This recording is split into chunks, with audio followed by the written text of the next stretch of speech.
Ce soir, nous voulons parler de la grâce de Dieu. La grâce de Dieu qui est ce don immérité, ce cadeau que Dieu nous fait alors que nous n'avons rien fait pour la mériter.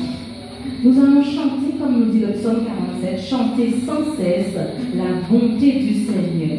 Qu'une sainte allégresse remplisse notre cœur en ce soir. Numéro 50 que je vous invite à chanter.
Et c'est par la grâce de Dieu que nous sommes ici présents ensemble.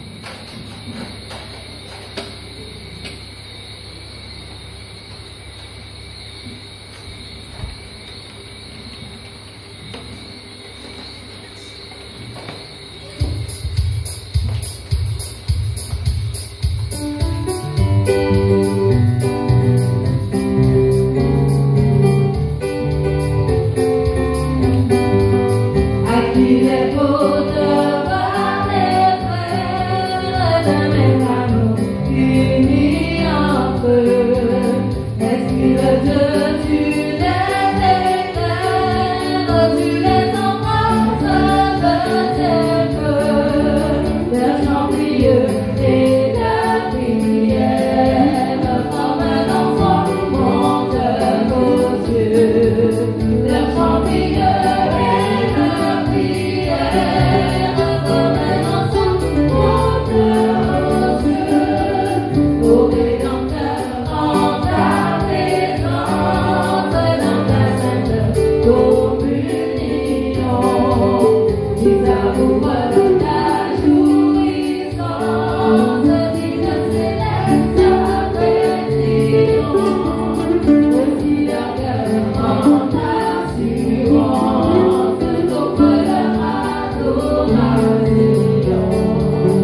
notre berger, notre maître, qui soit béni en ce soir, qui soit béni, loué pour sa grâce.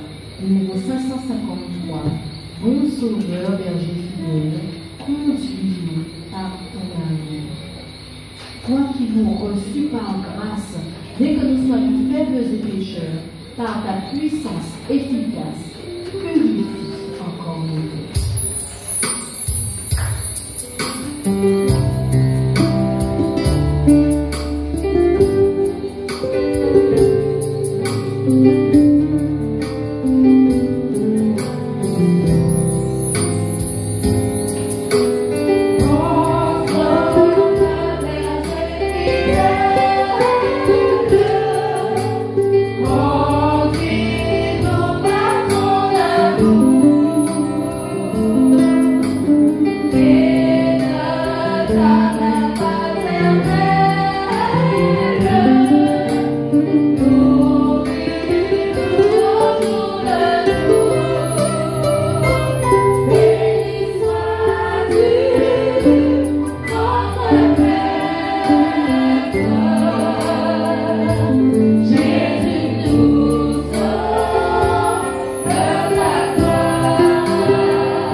Oh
Sauveur, toi qui vas sur la terre pour y mourir sur un infâme bois, nous nous approchons, Seigneur, en cet instant du calvaire.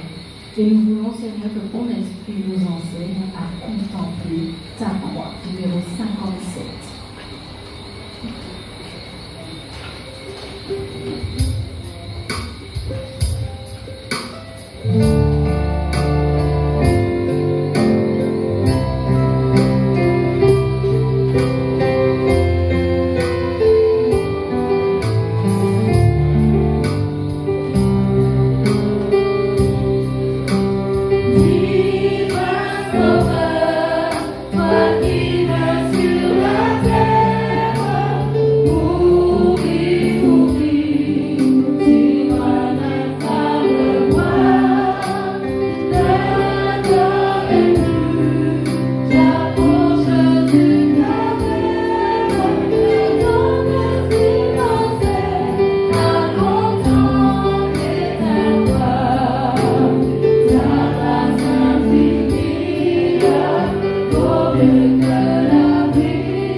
Chers amis de l'Évangile, je vous dis bonsoir.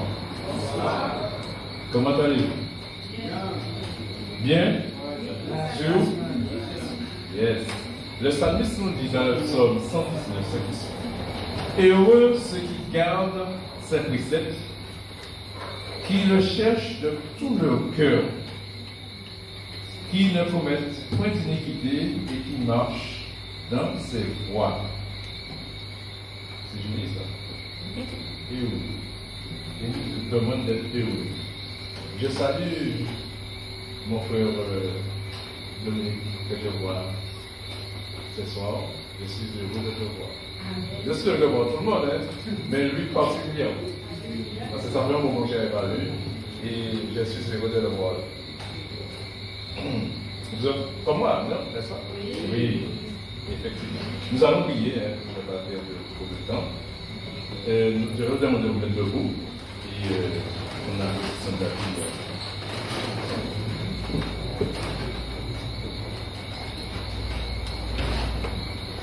Éternel notre Dieu, nous voici ce soir devant ta face bénie.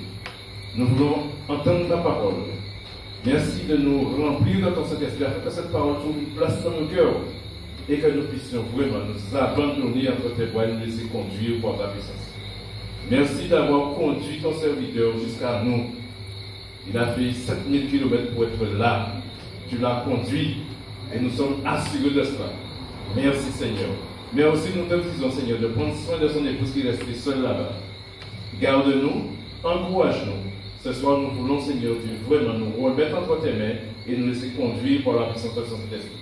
Que toute la gloire, l'honneur, la louange te reviennent au siècle des siècles. Nous t'avons prié au nom de Jésus. Amen. Amen. Donc, vous gardez votre position et nous allons continuer à chanter avec nos chanteurs. De chanter ça. Yes.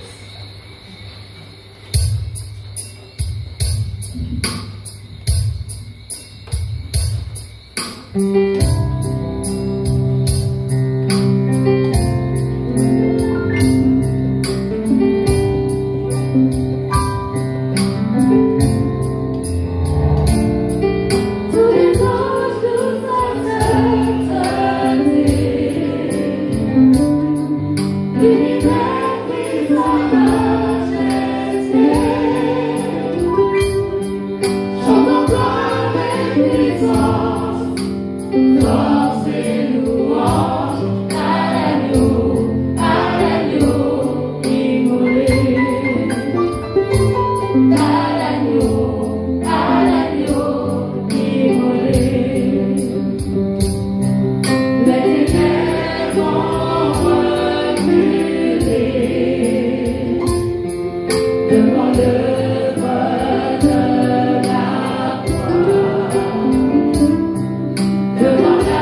Bonsoir, frères et sœurs. Bonsoir. Oui, je peux aussi saluer Dominique, n'est-ce pas? Ça fait plaisir de te voir. C'est vrai que finalement, c'est encore en partie grâce à lui que je suis là, puisque nous avons fait connaissance lorsqu'il était de passage en vacances avec sa famille à Versailles. Et donc, les choses se sont enchaînées comme ça. Un homme de détermination, en un coup de cuillère, j'étais arrivé à Barpotou, tout était arrangé. En tout cas, salutations à ton épouse et ça me fait chaud au cœur de te voir. Alors, bonsoir aussi à tous, naturellement. Bonsoir. Salut Caroline, Judy. Je ne vois pas Manuela, elle n'est pas là. Ah oui, yes. Et Émilie, non, ok. Alors, je rappelle, hein, pour ceux qui viendraient là pour la première fois, que vous pouvez obtenir les enregistrements audio. D'accord? C'est toujours très important. Moi, ça fait depuis 2009 que je travaille sur l'évangile en profondeur et sans me lasser. Vous voyez? Donc, je suis conscient qu'en 1 heure, surtout si vous ne prenez pas de notes, vous allez après oublier il faut travailler inlassablement. Donc, n'hésitez pas à demander pour les audios. Moi, je me fais très plaisir. J'ai encore écouté le message de hier soir et j'ai dit, Seigneur, c'est trop bon. Je suis venu dans cette église pour me faire. Salut Jeannette, qui est membre de mon église à Versailles et qui est en vacances ici depuis un certain temps. Quand est-ce que tu rentres, en fait? Tu me diras après, ok. Que je le dise à mes collègues de Versailles, je crois qu'ils s'inquiètent. Bien. Alors, j'ai des images pour les jeunes ce soir. À un moment donné, je ne sais pas qui c'est toi. D'accord, ok. Donc, nous avons commencé par le Christ et sa création. C'est très important puisque le message du premier ange nous renvoie explicitement à la création. Et nous avons vu, du point de vue de Dieu, qu'y avait-il dans cette création qui puisse le dévoiler toute la beauté intérieure de Dieu. On ne va quand même pas passer l'éternité avec un Dieu qui n'est pas beau intérieurement. On est d'accord, c'est tellement important ça. Si, et je le répéterai sans arrêt, une vie chrétienne normale, réussie, c'est une vie chrétienne qui baigne dans une relation intime et attachante, amoureuse, remplie d'amitié pour la divinité. Il n'y a que comme ça qu'on avance. Nous avons vu le Christ et sa grâce hier soir. Et ce soir, nous voyons le Christ et sa gloire. Alors, très rapidement, on va reprendre Apocalypse 18.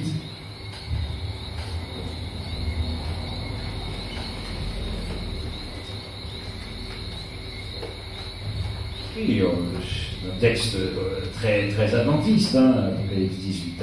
Donc, ce qui m'intéresse, c'est surtout les premiers versets. Puisque, voyez-vous, le verset 1 à 4 est une amplification, une intensification d'Apocalypse 14, ce que nous appelons le message de l'Évangile éternel. Après cela, je vis descendre du ciel un autre ange qui avait une grande autorité, et la terre fut éclairée de sa gloire. Éclairée de la gloire de qui? De cet ange qui représente, vous le savez, le peuple de Dieu, qui là, en Apocalypse 18, aura reçu la pluie de l'arrière-saison. C'est la raison pour laquelle il y aura une augmentation de puissance, une augmentation de volume dans la présentation de la beauté de Dieu. C'est rassurant ce texte. C'est rassurant parce que nous croisons trop de gens autour de nous, à commencer dans les églises, qui ne sont pas convertis, qui ne connaissent pas Dieu. Et nous savons qu'il aura le dernier mot. Dieu aura le dernier mot.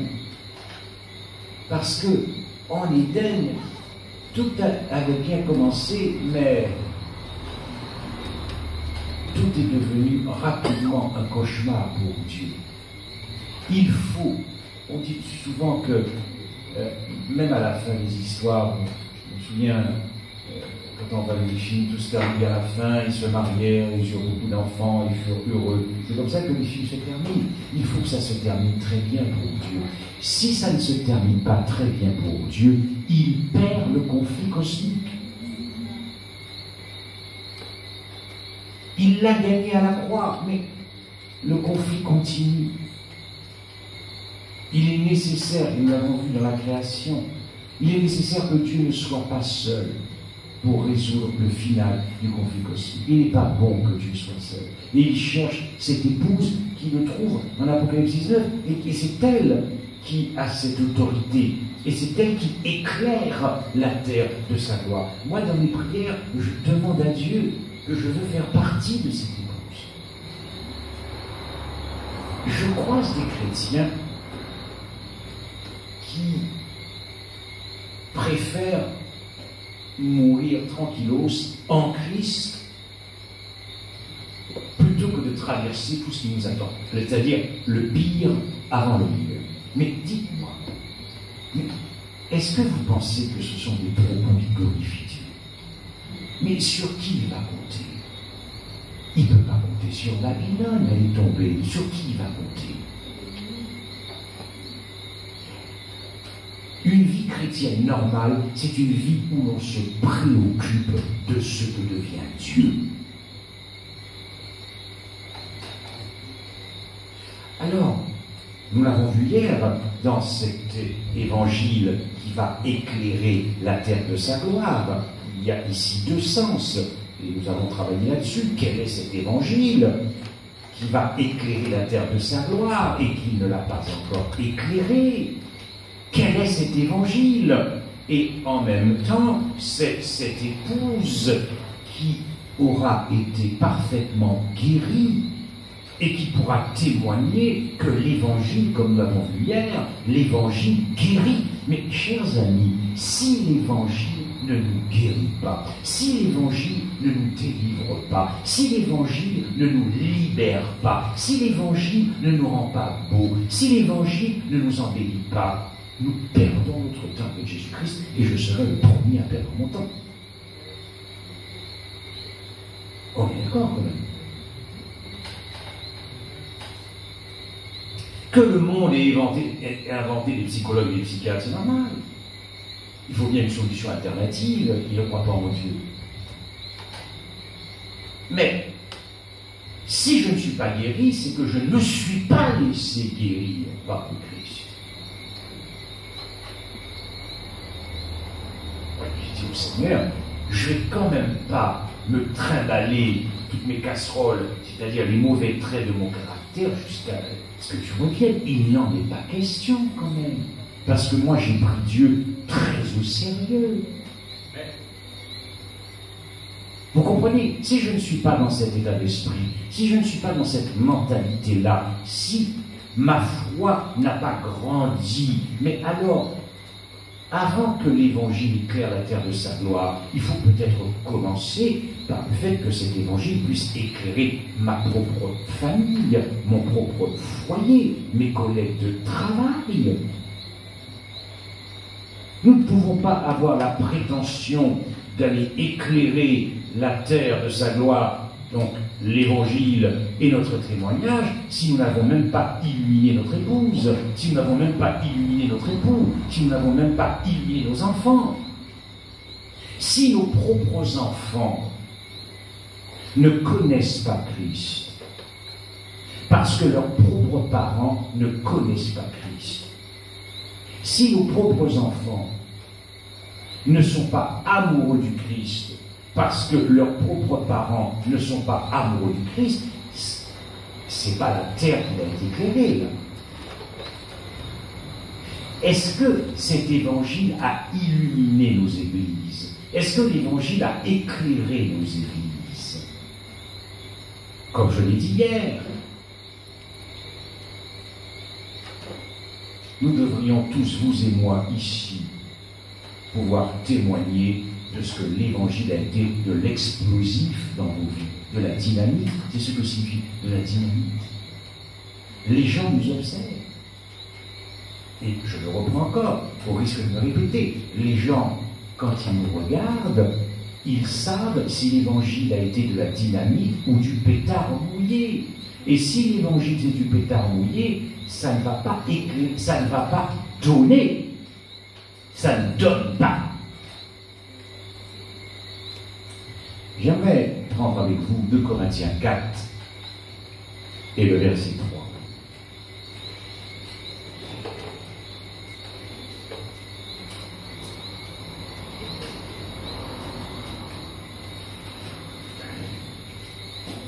Un texte que j'aime bien.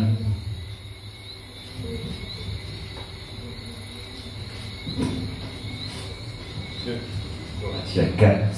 Ok, vous l'avez? Alors, si notre évangile est encore voilé, il est voilé pour ceux qui périssent, pour les incrédules dont le Dieu de ce siècle a aveuglé l'intelligence, afin qu'ils ne vissent pas briller, quoi?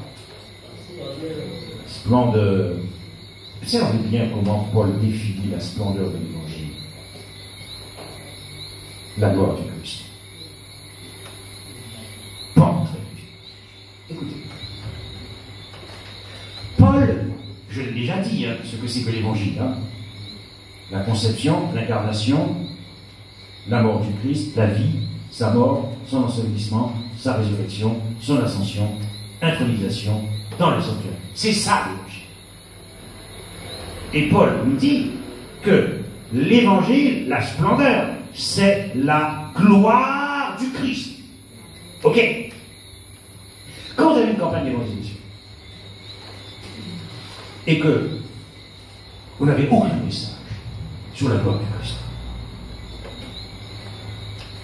il y a quand même un problème.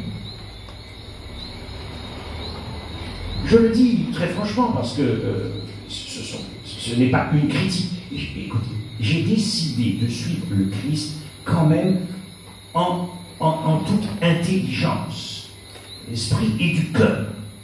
Je ne veux pas suivre Christ comme un toutou. Donc je réfléchis, je me pose des questions, j'observe.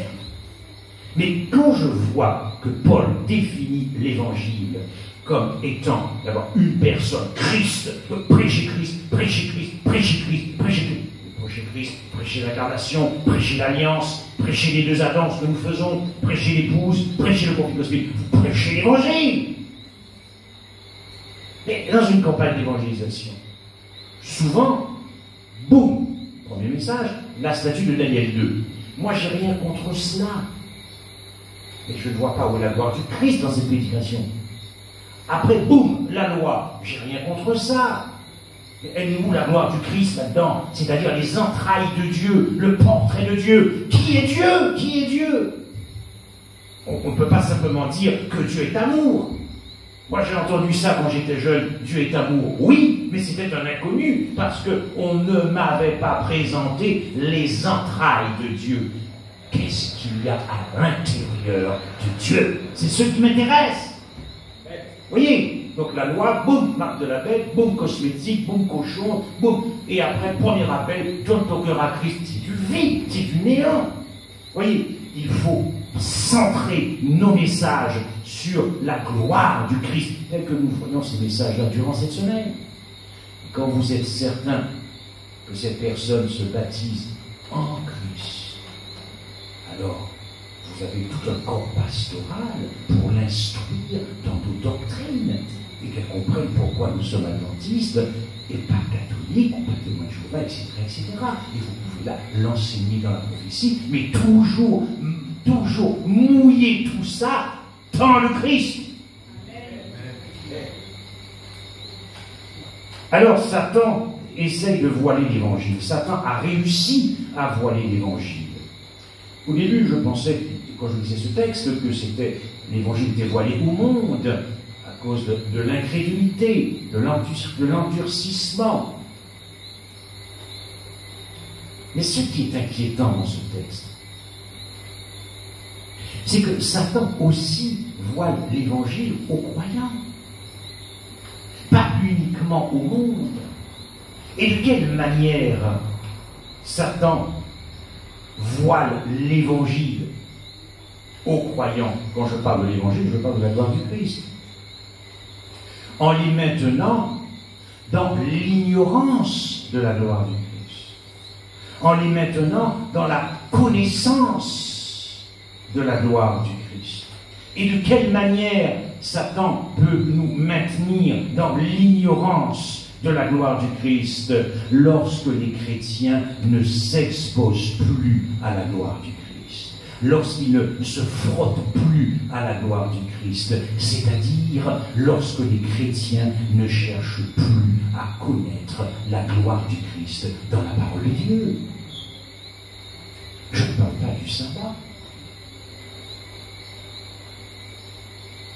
Je ne parle pas de nos croyances fondamentales. Je parle du cœur de Dieu, de l'intériorité, ce que nous essayons de faire depuis samedi dernier.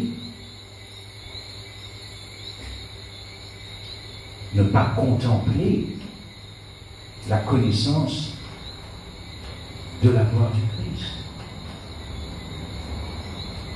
Et il nous séduit sous toutes sortes de messages qui ne sont pas inintéressants en soi, mais quand on sort de là, il ne s'est rien passé dans le cœur, rien ne s'est allumé, quoi. Lorsqu'on ne voit pas la gloire du Christ, je vais vous donner une preuve scientifique de ce que je viens de dire. Laodicée est aveugle. Et je ne vous ferai pas l'offense de vous dévoiler qui est Laodicée. Mais alors, si Laodicée est aveugle, comment Laodicée peut-elle voir la gloire du Christ? Mais si Laodicée ne voit pas la gloire du Christ, comment Laodicée peut annoncer au monde la gloire du Christ?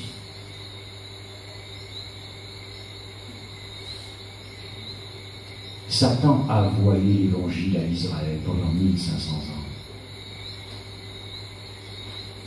Et lorsque la première Église qui a proclamé la gloire du Christ avec les apôtres, on parlait que de la croix, on parlait que de l'incarnation, que de l'alliance, que des deux Adams, que du conflit cosmique, tout ce qui peut faire du bien à notre cœur. Mais dès que les disciples sont partis, terminé, il a été dit à Éphèse, tu as perdu ton premier amour. Oui, Satan ne voile pas l'évangile uniquement au monde, parce que Satan ne veut pas que la gloire du Christ soit prêchée. Prêchée par qui? Pas par les incroyants ou les malcroyants, mais prêchée par les croyants. Donc il voile dans nos églises et il fait tout pour que la gloire du Christ ne soit pas prêchée.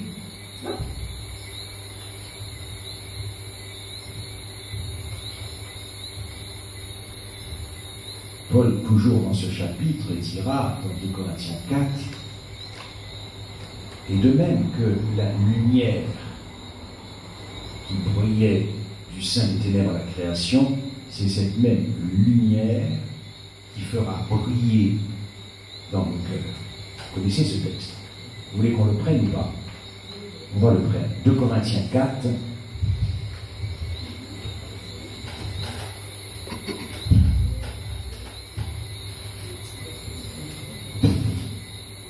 De Corinthiens 4, à partir du verset 6.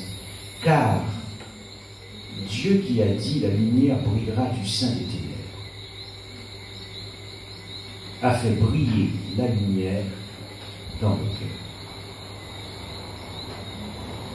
pour faire resplendir la connaissance de la gloire de Dieu sur la face du Christ. de quelle manière la connaissance de Dieu brillera dans nos cœurs comme une lumière par la prédication de Jésus-Christ et de Jésus-Christ crucifié.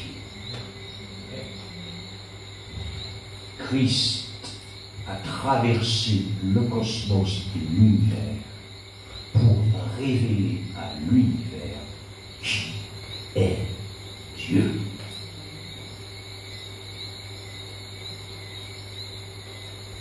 Autrement dit, l'os du dernier cri venant du ciel, l'os du dernier message venant du ciel, le dernier cri, le grand cri, vous pouvez l'appeler comme vous voulez. L'os de ce message, le cœur de ce message, la centralité de ce message, c'est la gloire du Christ, la connaissance de Dieu.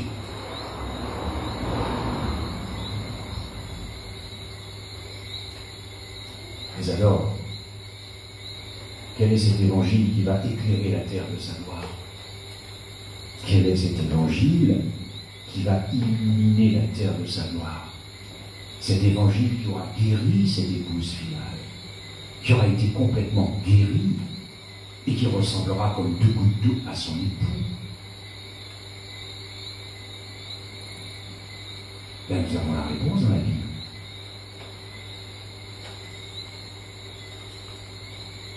Dans Hébreux 2, et le verset 9.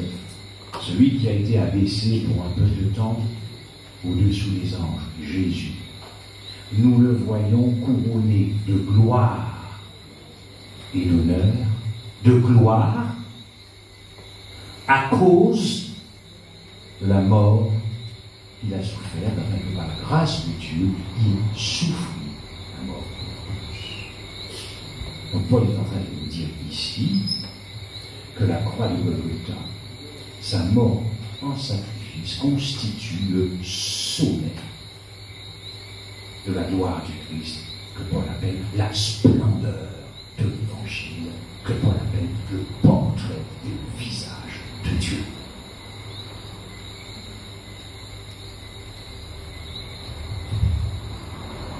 Dans Apocalypse 5, lorsque Christ fut introduit dans le sanctuaire céleste après son ascension, il y avait des milliards d'êtres célestes qui chantaient. Digne est l'agneau de recevoir la gloire. Qui? L'agneau. L'agneau. La gloire. L'agneau. Dans Ésaïe, vous connaissez bien ce passage massif et costaud sur le sacrifice du Christ en Ésaïe 53. Mais les derniers versets d'Ésaïe 52, mon serviteur prospérera, il grandira, il s'élèvera dans la gloire à cause de son sacrifice. Car il a réconcilié l'univers. Nous avons vu pourquoi c'était donc important ce retour à la création dans la proclamation du dernier cri, parce que nous avons vu que Dieu était véritablement en très grande difficulté, en plein conflit cosmique, en pleine tempête. Nous avons été créés pour pouvoir défendre Dieu et résoudre le conflit cosmique.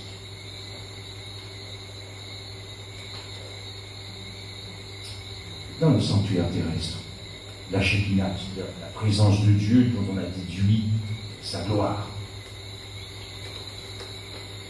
devant le propitiatoire, ou sur le propitiatoire, comme vous voulez, quand il descendait.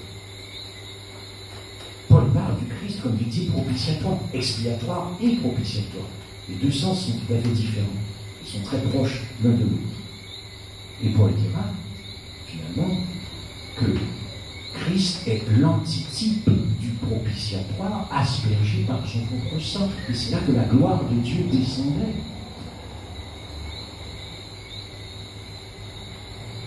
Lorsque Judas était sur le point de quitter le Christ pour aller le traîner, Jésus va proclamer, maintenant le Fils de Dieu est glorifié et le Père est glorifié en moi. Ce qui est très intéressant, lorsque Jean va écrire le livre de l'Apocalypse, le mot agneau revient 27 ou 28 fois dans le livre. Mais il a écrit l'évangile de Jean après l'Apocalypse. C'est intéressant, après toutes ces visions qu'il a reçues, qu'est-ce qu'il allait fondamentalement retenir de toutes ces visions?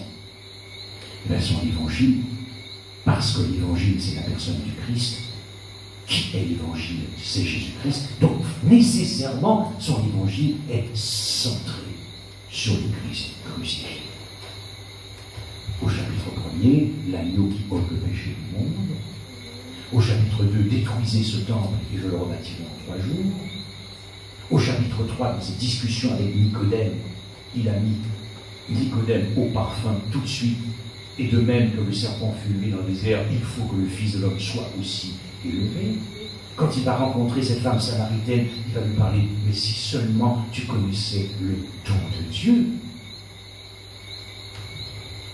Au chapitre 5, avec le paralytique dans la piscine de Bethshéda, il va lui dire, veux-tu être guéri? Et par ces meurtrissures, nous avons la guérison. Au chapitre 6, je suis le pain du ciel qui est descendu du ciel pour donner la vie au monde. Au chapitre 8, et lorsque le Fils de l'homme aura été levé, vous connaîtrez qui je suis. C'est important ce texte. Où apprend-on à connaître qui est Dieu? Et lorsque le Fils de l'homme aura été élevé, vous connaîtrez ce que je suis. Au chapitre 10, il dira, personne n'ôte la vie, je la donne moi-même afin de la reprendre, etc. Nous sommes à la croix. Au chapitre 12, et le jugement de ce monde est venu, et lorsque je serai levé, j'attirerai tous les hommes à moi. C'est intéressant de voir comment Jean centre cet évangile. Voilà pourquoi Paul dira, moi, je n'ai pas autre chose parmi vous que de vous parler toujours et toujours, et toujours, et toujours, et toujours, et toujours, et toujours. Je ne me lasserai jamais de prêcher la croix du Christ, parce que la croix du Christ, comme dit l'apôtre Paul, c'est le portrait de Dieu, c'est la gloire du Christ, c'est la splendeur de l'Évangile. Et plus vous appréciez l'Évangile, plus vous approfondissez la croix du Christ, plus vous avez envie de parler que de ça, et de tremper tous les thèmes dans Golgotha. Thèmes concernant la jeunesse, concernant le mariage, concernant tout ce que vous voulez. Si vous ne trempez pas ça dans la croix, il ne se passera rien dans la vie des hommes, des femmes et des enfants. Oui, ce cri, ce dernier message, baigné dans la pluie de la saison, qui va inonder le monde de sa gloire, c'est présenter un Dieu qui pourtant est déjà décrit la parole de Dieu, mais avec encore plus de puissance, plus de volume que ne l'a fait l'apôtre Paul, les disciples et les patriarches. Pourquoi? Parce que de l'autre côté, la séduction de l'ennemi sera maximalisée à la fin. Donc il faut aussi que Dieu puisse maximaliser qui il est.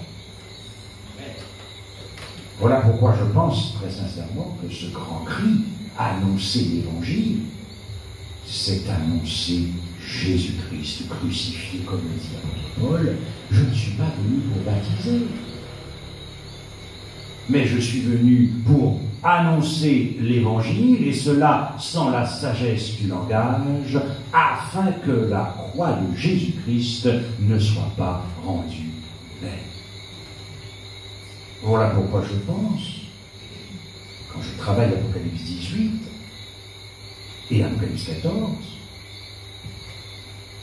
que la gloire du Christ, c'est-à-dire la croix de Golgotha, c'est aussi le message de la pluie de l'arrière-saison. Et je répandrai sur la maison de David et sur les habitants de Jérusalem un esprit de grâce et de supplication. ils tourneront leur regard vers celui qu'ils ont percé. Et ils pleureront sur lui comme on pleure sur un fils unique. Ils pleureront sur lui comme on pleure sur un premier-né. Voilà pourquoi je pense que ces messages vont aller de plus en plus comme étant des messages christocentriques, et je pense que c'est la raison pour laquelle l'Église adventiste du 7e jour a été appelée. Parce que tant que la grande majorité de nos frères croyants croient que l'âme est immortelle, ils ne pourront jamais comprendre à quel point ils ont été aimés à la croix par Jésus-Christ. Il y a des doctrines chez nos frères croyants qui polluent la beauté de Dieu et qui ne comprennent pas à quel point ils ont été aimés à cause de ces fausses croyances qui voilent la gloire du Christ. Voilà pourquoi Jésus dit que le dernier signe final avant son retour, cet évangile, CET, sera prêché dans les conditions d'Apocalypse 18, alors viendra la fin. Je pense aussi que c'est ce message qui nous purifiera nos cœurs. Nous verrons ça demain soir, le Christ et le jugement. Pourquoi ? Car il dit que nous qui croyons en la purification du sanctuaire céleste, c'est-à-dire d'abord de nos cœurs, elle se fait par le sang, cette purification. Nous avons toujours tendance à nous arrêter avant le meilleur. Nous disons 2300 soirs et matin que le sanctuaire sera purifié, justifié, restauré dans plusieurs sens, là, sur le sens de purification. Ben oui, mais par quoi ? Car Paul dira que presque tout est purifié par le sang. Donc presque tout. Donc tout n'est pas purifié. La première purification a été faite par l'eau, c'est le déluge. La toute dernière se fera par le feu, pour ceux qui auront refusé Christ. Mais pour ceux qui ont, une fois dans leur vie, revendiqué Christ dans leur vie, cette purification se fait par le sang. C'est-à-dire par beaucoup d'amour. L'amour de la croix, la puissance de cet amour qui nous donne la victoire. Il n'y a que l'amour qui guérit. Je ne sais pas pour vous, mais pour moi, dans l'univers, il n'y a que l'amour qui guérit. Et beaucoup d'amour. Et c'est aussi le message du saignement. Qui sont ceux qui viennent de cette grande tribulation? Ils ont lavé et blanchi leur robe dans le sang de l'agneau. À force de contempler nos pouces et le visage couvert, contemplant comme dans un miroir la croix de Golgotha, nous sommes transformés de saignement en saignement, de saignement en saignement, jusqu'au saignement définitif. Et c'est aussi toute la puissance du message du troisième Élie. Le premier Élie, en plein conflit cosmique, a réparé l'autel de l'Éternel sous le mont Carmel. Le deuxième Élie, comme dit Christ à propos de Jean-Baptiste, voici l'agneau qui ôte le péché du monde. Vous avez lu dans Habacuc 3, ne prenez pas ce texte, Habacuc 3, verset 4, observez ce que dit le prophète Habacuc lors du retour du Christ. Sa majesté couvre les cieux et sa gloire remplit la terre. C'est comme l'éclat de la lumière, des rayons partent de ses mains. Cet éclat de la lumière, c'est cette même lumière. Dans 2 Corinthiens 4, où Paul dit « Je ferai briller dans vos cœurs la lumière de la connaissance de la gloire de Dieu sur la face du Christ. » Et dans Apocalypse 19, il était revêtu d'un vêtement teint de sang, ses plus beaux habits, pour venir chercher ses rachetés. C'est l'histoire d'une femme juive qui a 2 enfants. Elle a une petite fille de 5 ans, et je m'excuse pour certaines personnes connaissent ces histoires, moi l'excuse. Et un petit frère de 3 ou 4 ans. C'est une famille juive. Et voilà que la petite fille jouait avec son frère, et puis elle a mangé un peu du jouet plastique, et qui était extrêmement toxique, et finalement était empoisonné. Donc la famille a appelé le grand-père, qui était un rabbin, Et donc le rabbin est arrivé, le rabbin a prié, a passé la nuit avec sa petite fille, et il a fait quelque chose d'inouï. Il a pris le jouet. Et il a mangé le jouet.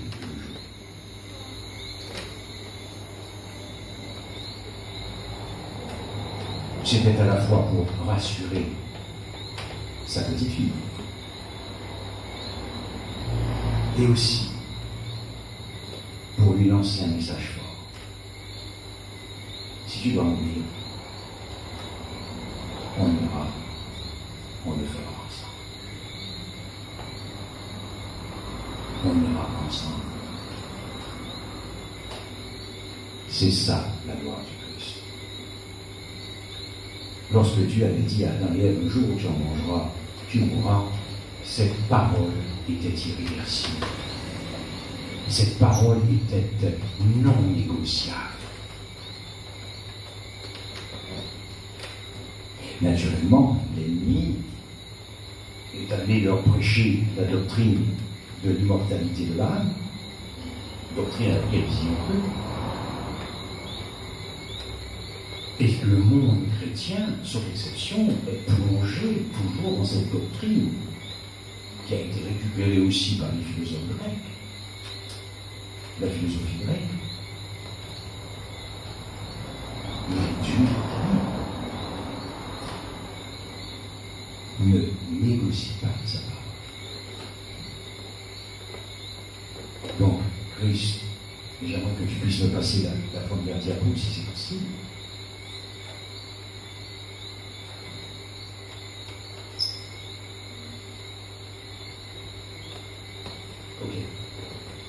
C'est le deuxième Adam, est descendu.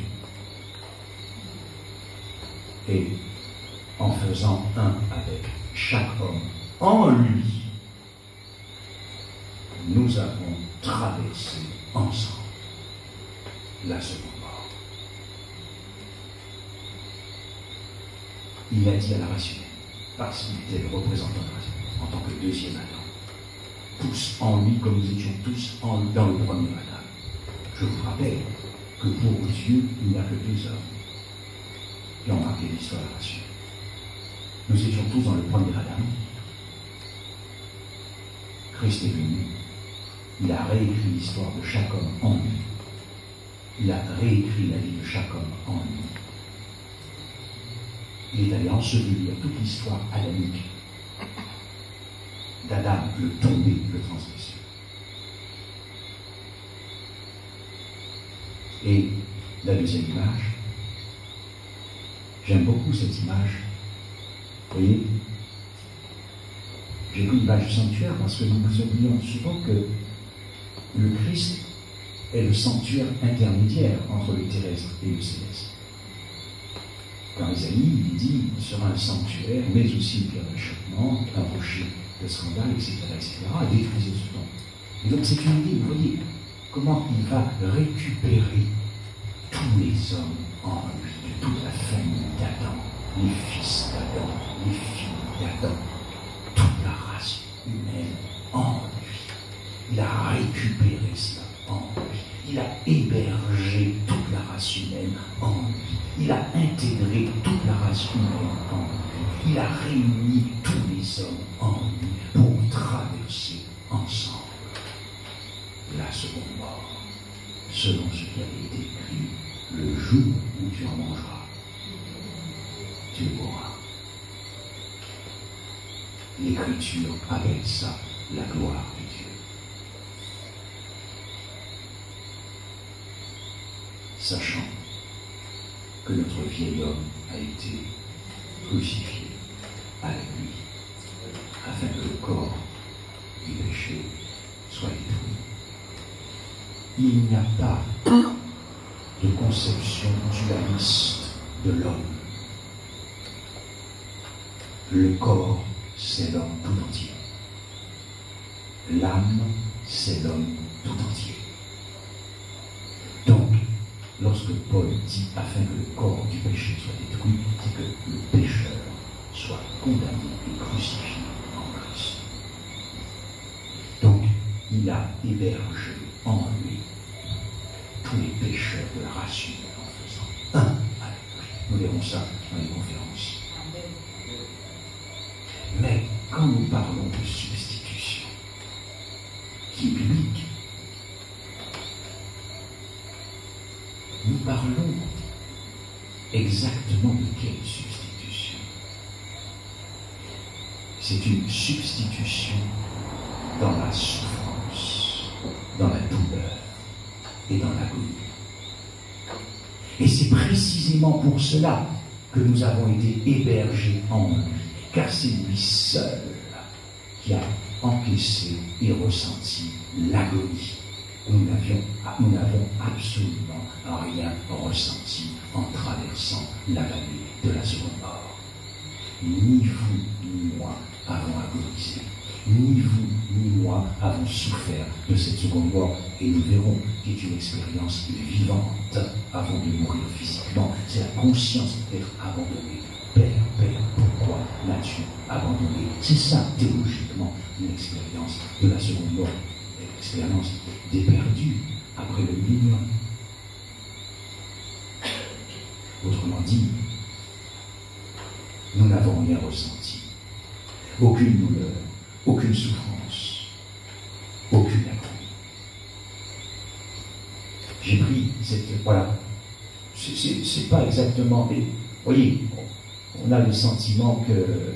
J'aime bien cette image parce que, voyez, nous étions tous enfermés dans cette expérience de la seconde mort, et c'est Christ qui supporte tout. C'est Christ qui agonise. Voyez, la gloire de Dieu, c'est beaucoup d'amour pour la race humaine. C'est un trop-plein d'amour pour la race humaine. C'est un débordement d'amour. Voilà pourquoi on décrit cet amour comme un fleuve de feu dans le trône de Dieu, le cantique des cantiques, une flamme éternelle. Voilà. Et je l'ai dit, ce feu atteint des températures si élevées. Nous avons vraiment la grâce d'être aimés par Dieu, parce que Dieu a un amour particulier pour la race humaine, parce que vous en connaissez en partie les raisons de notre création. Le pourquoi de notre création. Qu'est-ce que Dieu recherchait lorsqu'il nous a créés en pleine tourmente, en plein cyclone, lorsqu'il essuyait les insultes de Lucifer et de ses démons, les propos orduriers? C'est dans ce contexte-là que nous avons été créés. Et puis, il a cet amour tout particulier pour la race humaine qui ne peut pas disparaître, puisque Dieu est devenu un homme de ta famille, de ta race. Voilà pourquoi il a cet amour tout particulier. Oui, beaucoup d'amour. Pourquoi? Parce qu'il t'a épargné cette souffrance de la seconde mort. Donc parle Paul beaucoup dans l'Épître aux Hébreux. Il souffrit d'abord pour tous. Vous voyez, moi je n'ai jamais vu un mort dans son cercueil souffrir. Donc vous voyez bien que c'est une mort particulière, parce qu'en réalité, elle décrit une expérience vivante où vous êtes consciemment abandonné par Dieu, perdu, délaissé, avant de mourir physiquement. Donc c'est beaucoup d'amour pour nous épargner cette souffrance de la seconde mort. C'est beaucoup d'amour pour nous épargner la malédiction de cette seconde mort. Il a considéré la divinité, a considéré que ce serait scandaleux de te laisser souffrir. La divinité a considéré que ce serait scandaleux de te faire souffrir de cette malédiction du péché et de la seconde mort. Autrement dit, la divinité a considéré qu'il serait scandaleux que tu aies conscience d'être indigne d'exister. La divinité a considéré que ce serait scandaleux de passer par cette expérience où tu prends conscience que tu es digne de mourir. Le Père, le Fils et le Saint-Esprit avaient pris la décision que ce serait Christ qui passerait par cette expérience où il aurait conscience à la croix qu'il est digne de mourir, qu'il est indigne d'exister, en nous faisant traverser ensemble la vallée de la seconde mort. Quel amour! Si vous prenez par exemple le psaume 116, on reviendra là-dessus, je ne sais plus quand, pour le jeudi soir, le psaume 116. On va juste prendre 2 versets du psaume 116. Au verset 3. Observez bien ça. Le livre des psaumes est le livre qui parle le plus de ce que Christ a vécu dans sa conscience, dans son cerveau, dans ses nerfs, dans ses tripes, en traversant le Golgotha et également l'ensevelissement. 116, verset 3. Les liens de la mort m'avaient environné. Les angoisses du sépulcre m'avaient saisi. J'étais en proie à la détresse et à la douleur. Et il est conscient, quand il traverse cette expérience de la seconde mort, avant de mourir physiquement. Mais nous n'avons pas ressenti cette détresse. Jésus a regardé chaque être humain venant à l'existence et il lui a dit, on va y aller ensemble. Pourquoi? Parce que lui seul pouvait revenir de la seconde mort. Pourquoi? Nous le verrons, je ne le dis pas tout de suite. Mais revenons rapidement sur ce choix. Dieu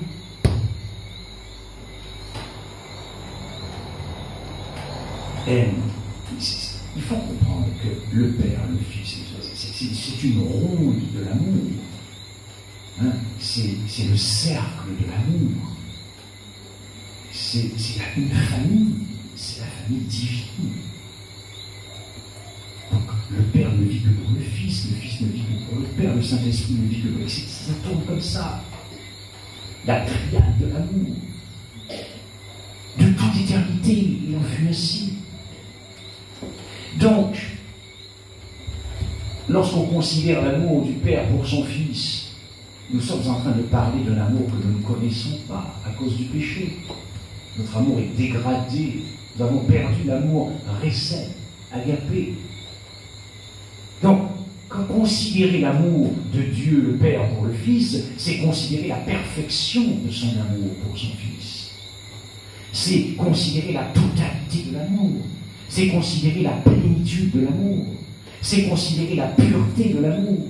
C'est considérer l'absolu de l'amour. Vous croyez que pour le Père, cela a été facile de se dire « Je ne vais pas t'épargner, c'est toi qui vas tout encaisser, c'est toi qui vas encaisser la douleur, la détresse, la conscience d'être perdu pour toujours. » Il fallait que Christ fasse cette expérience, sinon, nous ne sommes pas morts en lui, et il faudra y passer seul.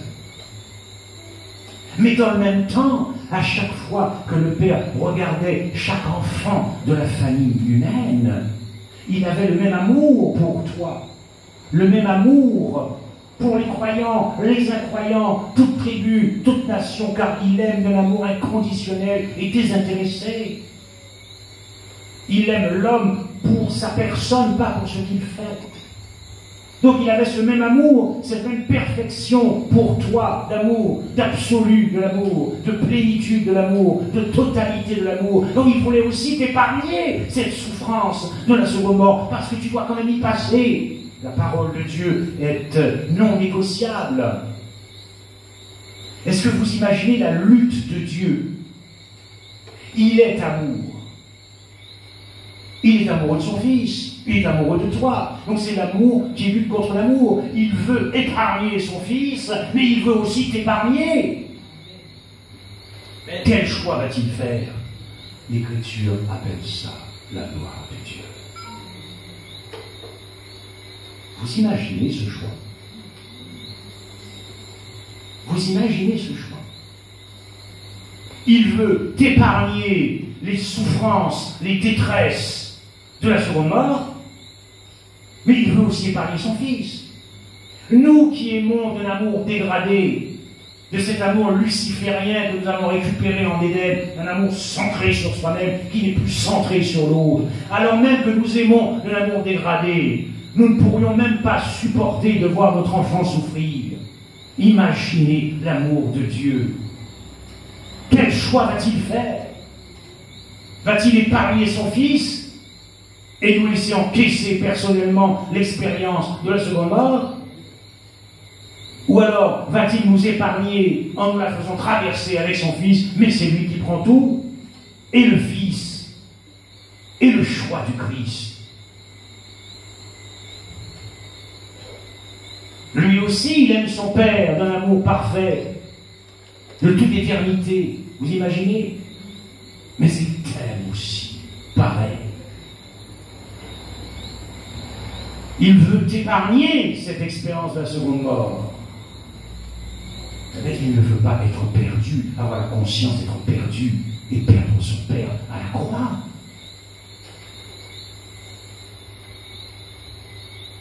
Le Père a dû faire un choix. Le Fils a dû faire un choix.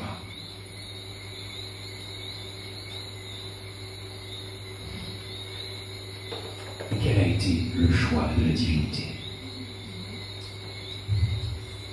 Dans un certain sens, par rapport à ce choix, le Père t'a aimé plus que lui-même.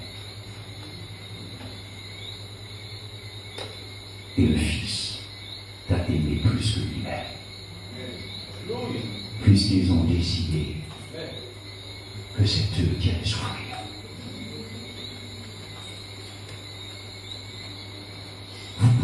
Comment voulez-vous que je me lasse de prêcher ça? Ça me rend de plus en plus amoureux du Christ.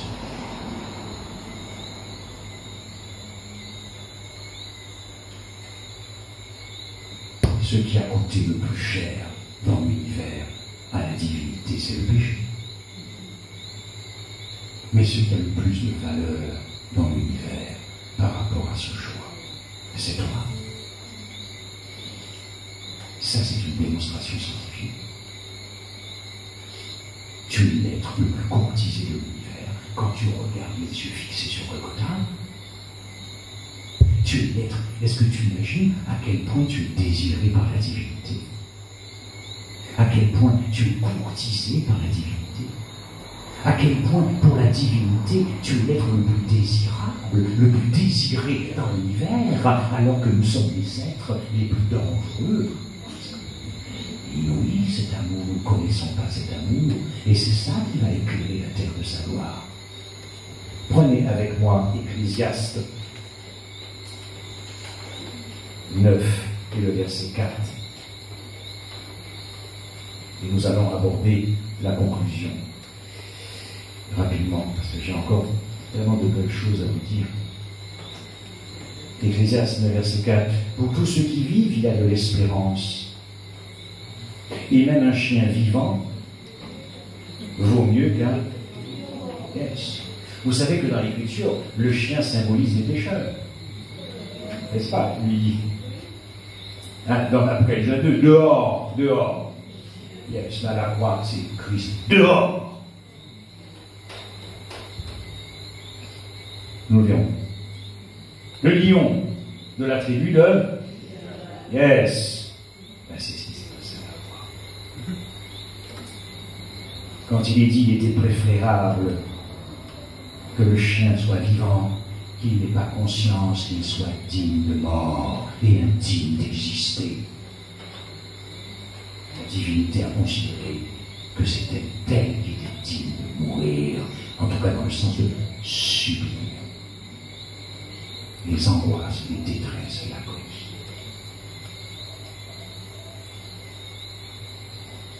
C'est comme ça que la race humaine a été rachetée. Oui, la gloire de Dieu, la splendeur de l'Évangile, la gloire du Christ, synonyme, le visage de Dieu, le portrait de Dieu, les entrailles de Dieu, c'est là-dedans que l'on va rentrer. Nous ne pouvons pas, vous et moi, nous contenter de dire que Dieu est amour. Ça ne fait palpiter aucun cœur. Mais en rentrant dans une démonstration, le cœur peut commencer à saisir jusqu'à quel point il a été aimé. Mais la gloire de Dieu, ce n'est pas tout. Car la croix est associée à ce qu'il y a de plus vil, à ce qu'il y a de plus abject. C'est la raison pour laquelle Christ va prendre la comparaison du serpent avec Nicodème pour qu'il comprenne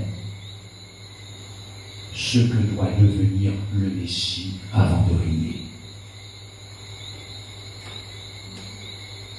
S'approprier tout le symbole du serpent dans la condamnation, dans la culpabilité, dans le châtiment, dans la punition, dans le jugement dernier. Tout ça a eu lieu à Golgotha.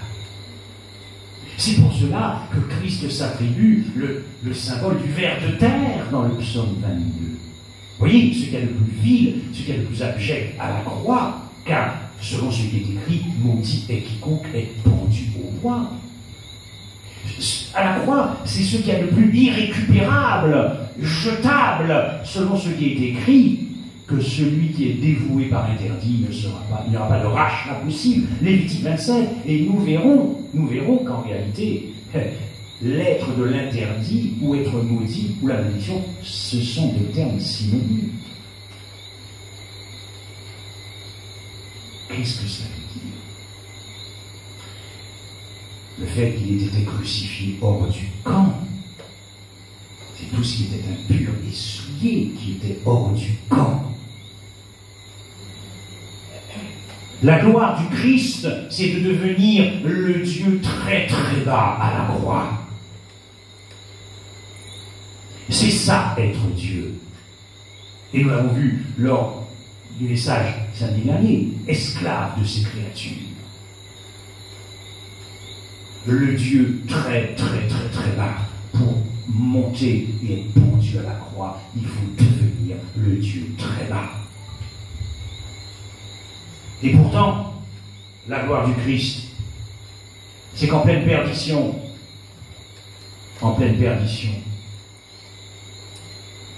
il ne lâche rien. Il ne redescend pas de la croix. En pleine disgrâce, il dit, je ne lâche rien, Père, je ne redescends pas de la croix. En pleine désespérance, il dit à son Père, je ne lâche rien. En pleine désespérance, en plein désespoir, étant enfermé dans le statut du perdu, il ne pouvait plus se concevoir autrement que ce qu'il était devenu, c'est-à-dire Frédéric Michel, crucifié à la croix. Il ne pouvait plus se concevoir autrement que les pécheurs qu'il portait en lui. Il ne pouvait plus se voir, il ne pouvait plus se penser autrement. Voilà pourquoi Mme White disait qu'il ne pouvait plus voir au-delà du tombeau, car la pensée de la résurrection lui avait été effacée dans l'esprit pour connaître exactement ce que feront l'expérience des perdus après le millénium. Il ne possédait plus l'assurance de sa résurrection comme il le voulait et quand il le voulait, parce qu'il était devenu ce qu'il y a de plus abject et ce qu'il y a de plus vil. Il était fait malédiction et péché. Eh bien, il n'a rien lâché. Pourquoi? Parce qu'il a continué à aimer son Père. Et il a continué à t'aimer. Et malgré le fait qu'il ne voyait plus rien, il a continué en pleine désespérance, à continuer à espérer Voilà pourquoi sa foi fut élevée à la perfection à la croix. Et c'est parce qu'il a continué à aimer son Père et qu'il a démontré à l'univers que même en pleine perdition, on peut continuer à aimer Dieu de toutes ses forces, de toute son âme, parce qu'il a démontré que l'amour supporte tout, pas un amour qui se sacrifie pour 3 jours, mais un amour qui supporte même la perdition et qu'il a continué à croire. C'est comme ça qu'il a triomphé de la seconde mort et qu'il est ressuscité, et que nous, en lui, nous sommes aussi ressuscités après avoir traversé. Ça s'appelle la gloire du Christ qui doit éclairer la terre de sa gloire. Amen. Et enfin, la gloire du Christ, comme je l'ai dit, et ça, ce sont des textes que nous devrions approfondir lorsqu'il est dit qu'il fut fait péché. Parce que il fut fait péché. Vous comprenez bien que tout doit se faire avec l'accord du Christ. Dieu n'impose rien à son Fils. Dieu est amour. Il n'y a pas de contrainte. Il n'a pas forcé son Fils à devenir l'égoïsme. Lui, l'agneau, sans tache et sans défaut, qui n'avait jamais péché, qui n'avait jamais connu le péché, l'a connu dans la personne de Frédéric Michel, qui est crucifié à la croix. Mais il devient péché, c'est-à-dire l'incarnation du péché. Il va s'unir avec le péché à Golgotha. Il va fusionner avec le vice et le mal. Il va devenir devant Dieu l'égocentrisme. Il va devenir devant Dieu l'égoïsme. Il va devenir devant Dieu l'orgueil. Il va devenir devant Dieu l'idolâtrie, la sorcellerie, le monde en rébellion, la statue de Daniel, le 666. C'est tout ça qu'il est à la croix. Et c'est comme ça que le Père le regarde. Et c'est comme ça qu'il se voit. Et dans le même temps, alors qu'il était devenu l'égoïsme, il a refusé l'égoïsme dans sa conscience. Alors qu'il était devenu l'orgueil, il a refusé dans sa conscience l'orgueil.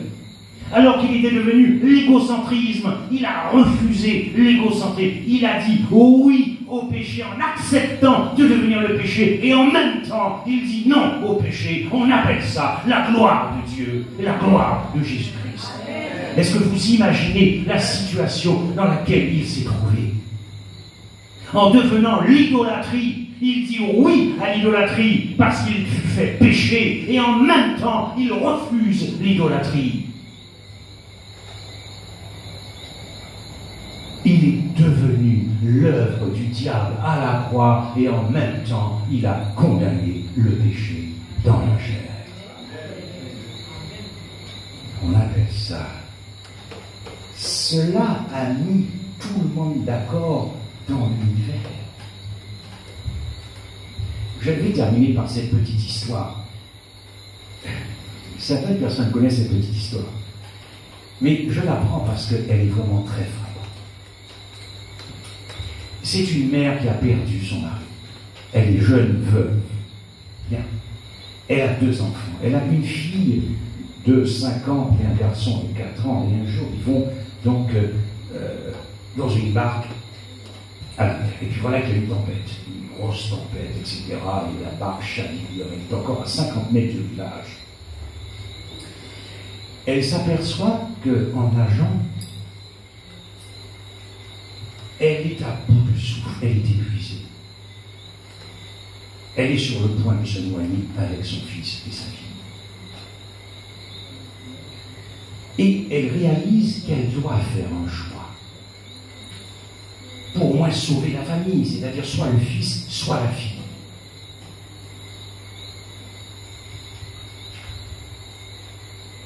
Quel choix avez-vous fait? Vous les mamans, vous les papas? Regardez vos enfants. Un petit garçon, une petite fille de 4 ans et 3 ans. Regardez-les. Vous devez en laisser un pour sauver l'autre. Qui allez-vous choisir? Vous allez décider de nager avec la petite? Ou vous allez décider de nager avec le petit?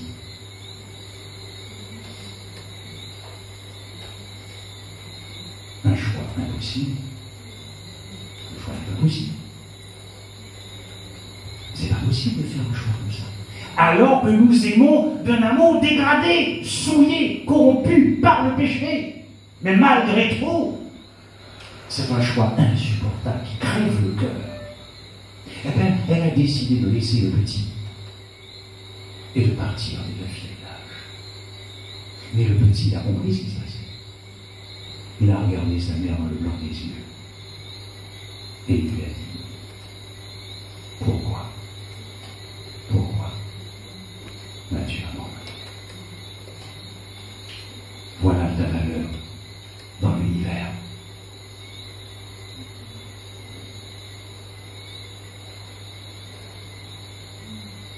Qu'attendez-vous pour être heureux? Je l'ai dit. Que Christ doit-il être qu'il n'a pas été pour que tu te jettes ce soir dans ses bras?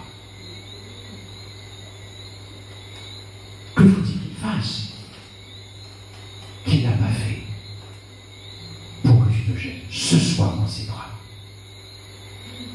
et que tu revives de nouveau dans une vie spirituelle régénérée qui baigne dans une relation amoureuse avec ton Sauveur? Amen. Amen.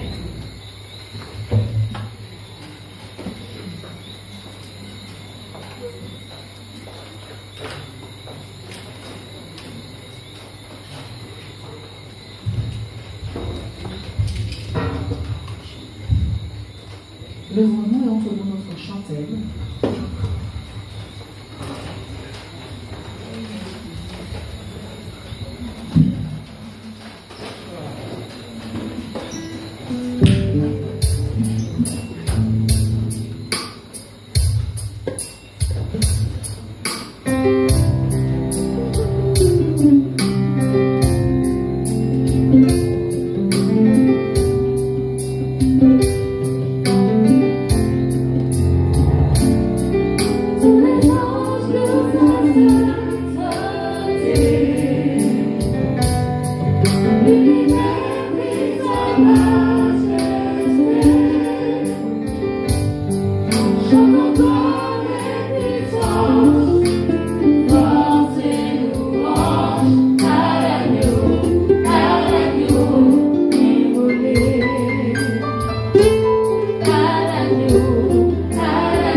Vivant,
ta présence parmi nous. Nous te louons, agneau de Dieu, ver de terre, colombe,